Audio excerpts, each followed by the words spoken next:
Olá, seja bem-vindo a mais um vídeo sobre a rotulagem nutricional, sobre a nova rotulagem nutricional. E esse é o terceiro vídeo de uma série de 5 vídeos só sobre porção. O primeiro vídeo eu expliquei sobre a porção, o segundo vídeo eu expliquei sobre o número de porções na embalagem e esse terceiro vídeo eu vou falar sobre a medida caseira. O que seria a medida caseira? Vamos descer lá. Eu vou usar aqui como base o site normas.tabelanutricional.com.br. Vou entrar aqui no RDC 429 e vou ler a definição de medida caseira. No 20 está escrito assim, medida caseira, forma de quantificação da porção do alimento por meio de utensílios, unidades ou outra forma comumente usada pelo consumidor para mensurar os alimentos. Ou seja, aquela porção que a gente aprendeu no primeiro vídeo da aula sobre porção, você tem que expressar aquilo em meios de utensílios, unidades ou qualquer outra forma que é usado para aquele tipo de alimento. Então vamos ver o que seria isso? Vamos lá agora no artigo 11. Aqui no artigo 11 está dizendo assim, as medidas caseiras declaradas devem ser a mais apropriada para a característica do produto, observando os seguintes requisitos, ou seja, ele não define o teu produto vai ser esse ou vai ser aquele. Ele está dizendo que deve ser a mais apropriada.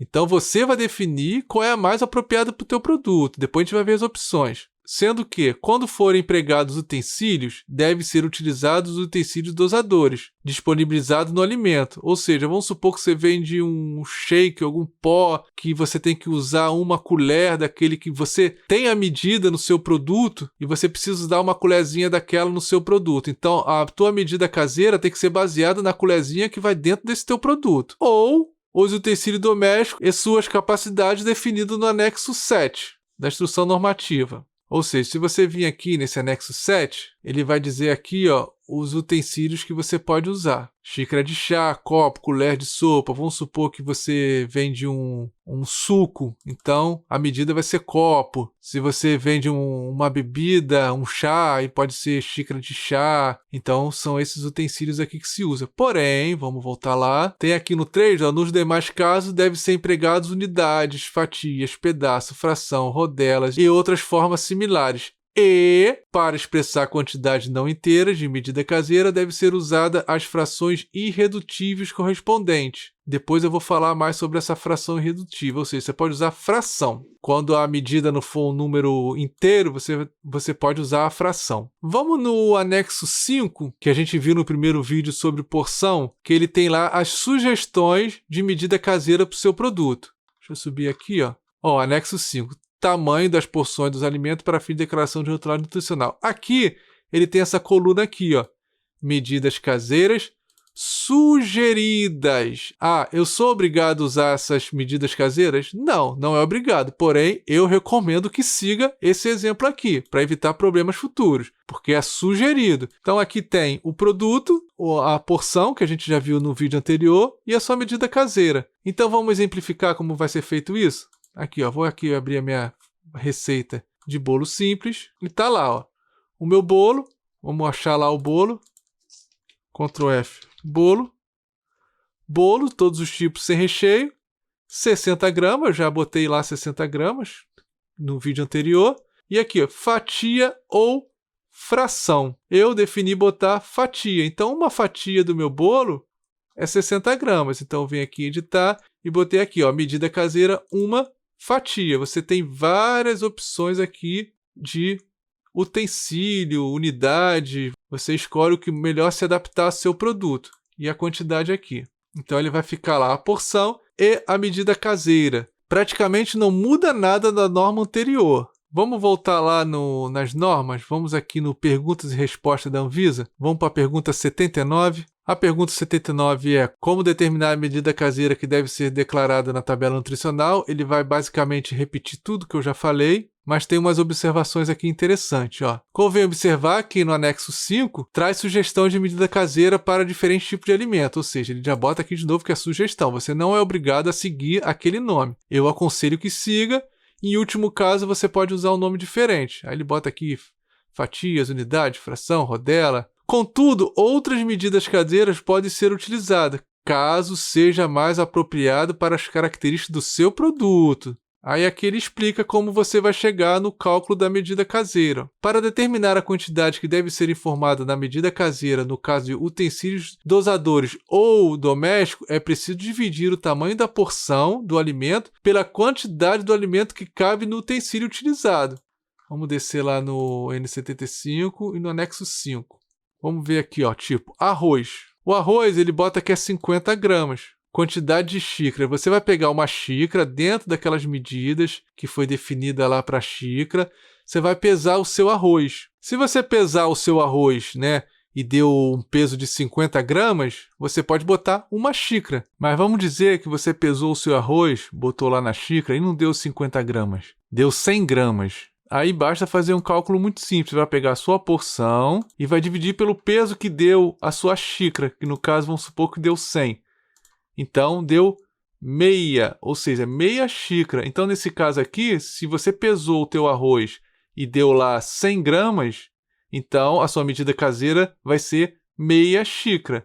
Aí, como é que faz isso? Você vai lá no sistema, editar a porção, você pode botar 0,5 xícaras de chá. Salva. Olha o que ele botou para você, a fração da sua medida caseira. Vamos supor, e se for o contrário, eu enchi minha xícara e deu 25 gramas. Aí você vai pegar o 50, que é a tua porção, e divide pelo resultado que deu. Deu 25. Então, são 2 xícaras. Aí você vai lá no sistema, você vai botar 2 xícaras, que ele vai botar direitinho como pede a norma. Vamos ver outro exemplo? Vamos supor aqui, nesse caso aqui da massa fresca, ele também bota aqui xícaras ou prato. Aí você mediu a sua massa fresca na xícara e quando você pesou deu 75 gramas. O que a gente vai fazer? A gente vai pegar a nossa calculadora, vai botar o 100, que é a porção, vou dividir pela medida que deu, que foi 75. O resultado vai dar 1,333. Então, eu vou pegar aqui essas 3 casas decimais aqui, desse resultado, e vou botar lá no meu sistema. Eu vou vir aqui no editar e vou botar aqui, ó, 1,333. Olha o que ele vai fazer. Ele vai botar aqui a fração irredutível, a última fração, e vai botar aqui, ó, 1 mais 1,3. Pode acontecer do teu resultado dar, vamos supor que dê 1,3335. Então, se o número aqui, depois da terceira casa, for maior ou igual a 5, você vai arredondar esse número aqui, ele vai virar 4, para ele conseguir fazer a fração lá. Se você pegar só essas 3 casinhas, aqui sendo depois, na quarta casa, sendo o número 5 ou maior, e você não arredondar, ele não vai fazer a fração corretamente, tá bom? E esse formato aqui, por que você botou esse formato aqui? 1 mais 1/3. Se a gente for lá na norma, lá no Perguntas e Respostas da Anvisa, se eu vier aqui, ó, que ele vai falar aqui, ó, o que se entende por fração irredutível correspondente. Ele dá um exemplo aqui, ó, assim, se tivermos uma medida caseira de 1,5 xícaras, deve ser declarado 1 mais meia xícara, sendo meia a fração irredutível da parte inteira, ou seja, a declaração tem aqui. Aí ele diz um outro exemplo aqui do ovo de Páscoa. Ó. Por exemplo, caso um ovo de Páscoa que pesa 450 gramas, se a medida caseira selecionada da fração do ovo, considerando que a porção de chocolate definida no anexo 5 é 25 gramas, então lá o chocolate, lá no anexo 5, diz que é 25 gramas. Porém, ele vende o ovo dele em 450 gramas. Ah, quanto que deve ser o valor da minha porção caseira? É muito simples, pega a calculadora. Então é só você pegar aqui os 25, que é a porção, divide pelos 450, que é o peso do ovo, e vai dar 0,05555. Aqui, lá no meu programa, eu só posso botar 3 casas. Então, como aqui é um 5, eu vou arredondar essa aqui para 6, tá? Se aqui fosse menor do que 5, eu usava o 0,55 mesmo. Como aqui é 5, eu vou arredondar essa aqui para 6. Então, eu vou lançar lá 0,056. Vamos lá. Aí eu vou lá no editar porção, boto 25 gramas, que é a porção para o chocolate, e vou botar aquele número, 0,056. Vou botar aqui que está falando lá que é ovo. E vou salvar. Olha, ele já faz todo o cálculo da fração irredutível. Ele já bota aqui 1/18 do ovo, 25 gramas, já fica tudo certinho, que é o que está pedido na norma lá, ó. Pergunta e resposta, ó. Teria que dar 1/18. Então é bem simples a porção caseira. Você tem que estar bem atento aqui ao IN75, as medidas sugeridas aqui, o que se adapta ao seu alimento. Você vai dividir o peso da porção pelo peso do seu produto. Vou dar só mais um exemplo. Vamos descer aqui? Aqui, por exemplo, pão doce sem fruta, 40 gramas. Vamos supor que o teu pão é um pouco maior. Vamos supor que você vende um pão de 200 gramas, um pão comprido. O que você pode fazer? Você vai lá pegar a calculadora, você vai pegar a porção, que é 40, e vai dividir pelo peso do teu produto, que no caso, no meu exemplo, é 200. Vai dar 0,2. Então, eu vou lá na minha receita, editar a porção. Vou botar aqui a porção lá, que é 40, a medida caseira, que é 0,2, e lá como está a unidade, vou botar aqui unidade. Vou salvar. O sistema já fez ali o cálculo da fração irredutível. Se a porção é 40 e meu produto pesa 200, 1/5 de unidade. Então é basicamente isso. O próximo vídeo agora, o vídeo número 4 de porção, eu vou falar sobre porção da embalagem individual, que tem os requisitos diferentes. Então, até o próximo vídeo. Tendo qualquer dúvida, painel, suporte, que você vai ser prontamente atendido. Tchau!